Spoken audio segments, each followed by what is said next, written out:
toi whaatalo whātu I lau whaafunga le nei tū lau le aso, alo maia o nisini o tātou tāla fau, mwhaina tū whaata Cielo Radio Samoa, mō lau whaafunga anga. U whaasolo nei susu e ngā leo se tangi na whaulu atu, o se whainga ainga whaiwha malosi, na whetaua inaila a fio se tāsio tangata soka, mai atunu mamau. Whamawina na tūla I mai se tāsio whaletali malo I totono au ki lani nei.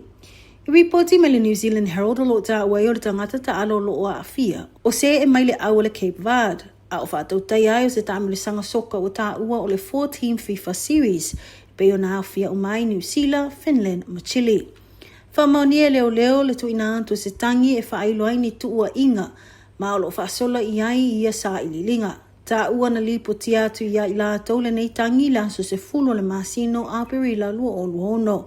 Ma ele o mawhai ona whailo o mamai nisio vaenga ono so isu e ngalo whaatino pea I le taimi nei. I reporti o le tāmi le sanga sa whaatau taia I le aso lua sufito anga I le aso tau se fulo mati.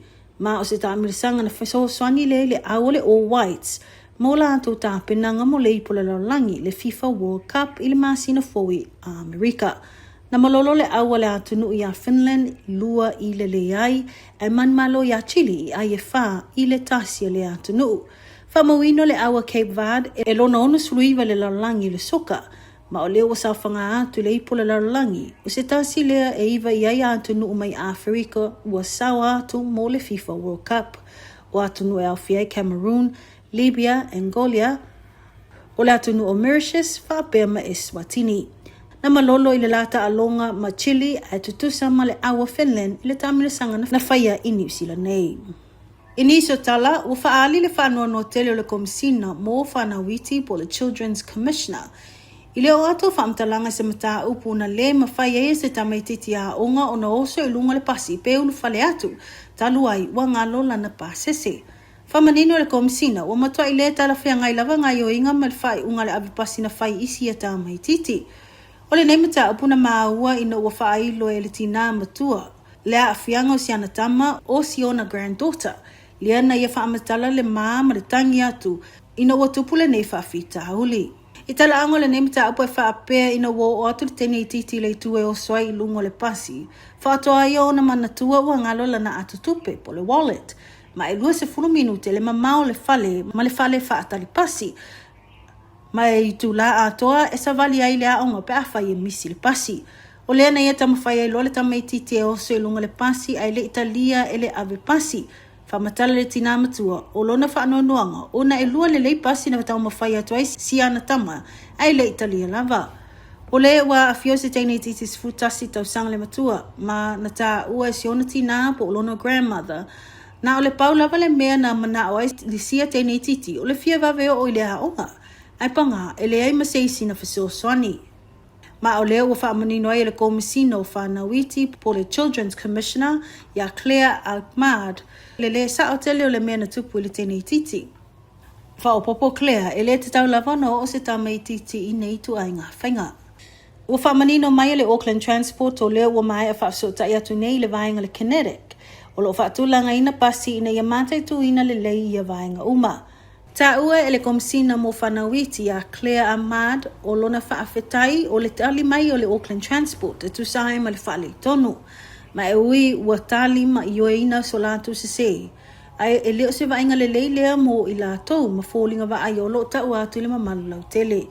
Ua tatau ai o na tanga I le lei ina ia alo fia le toe tula I mai o se whaafitau li whaapea. Ai mese lava I se tamai titi lai titi. E au I ave pasi o na awane I tu ua le tamaititi a onga, ai mese lava a o tamawhai atu e anga I le a onga. E iai fo ilo lanto matawhai oi o le pui a malu I whanawiti, mai ni a afianga e ono le peti a ilo lato wola. I reporti le leiti o whawamalo New Zealand na whailo ai e le Kinetic o lea ua amata o lato sa ili ilinga I le mea na tupu. Mai tala muli ua whaamanino mai nei leo no whaanofo e se ai sa tangata New Zealand na I lungo le waalau pasese po le meli. Lena amata pepesi ai le virus o le Hunter virus I lona tau nuu mai ai I lau whanua nei. E iai le tautonunga I toa tase tangata New Zealand na I lungo le meli o le MV Hondias. Leo lo taula pea I o ngā sami o Sepania I le Canary Islands. Mai talu o na alia e mai o le nei vairasi o to o tolu tangata o maliliu, ma u whailo le mtanga luengo e soifua maloloina New Zealand lo lato ngā lulu e so tau awai ma le whala tongo e soifua maloloina lo langi po le World Health Organization. Ma isi ana paanga whaava malo. Le whesosani lea I mata au pue peo le au mai o tātou tangata po le repatriation efforts.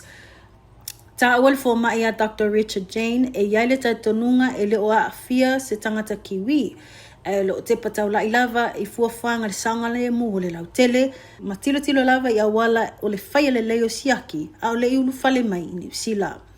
Ai sa ililinga le World Health Organization po le WHO o lo mawalalo lava le avanoa e onoa afia I New Zealand.